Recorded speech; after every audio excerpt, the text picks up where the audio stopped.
মাঝখানে কিন্তু আর ক্লিপ নেওয়া হয়নি, মানে গুড়িয়া স্কুল থেকে আসার পর আর কোনো ক্লিপ নিতে পারিনি। তো পরে নিচে গিয়ে দেখাবো কি কি রান্না করা হয়েছে। আর এই দেখো কুটুস কিন্তু এখন সন্ধ্যা লেগেছে, তাই আমার ঘরে চলে এসেছে।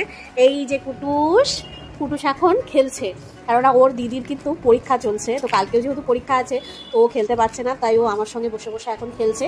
আর তারপরে তো রাত্রেবেলা কেক কাটিং হবে, কি কি হয় না হয় সব কিছু তোমাদের সঙ্গে শেয়ার করব। আর এই যে আমি কিন্তু রেডি হয়ে গেছি, তো একটু পরেই কিন্তু কুটুসের কেক কাটা হবে। গুড়িয়া এখন পড়ছে, ওর স্যার আসছে, তো পড়াশোনা করে নেবে ও, তারপরে 10টার দিকে কেক কাটা হবে। আর আমাকে কেমন লাগছে অবশ্যই কিন্তু জানাতে ভুলো না। তো চলো নিচে যাই, তারপরে তোমাদেরকে ডেকোরেশনটা দেখাই। তো এই দেখো নিচের ঘরে কিন্তু খুব সুন্দরভাবে বেলুন দিয়ে ডেকোরেশন করা হয়ে গেছে। এবার কিন্তু একটু পরে গুড়িয়ার যখন পড়া হয়ে যাবে তারপরেই কিন্তু কুটুস কেক কাটবে।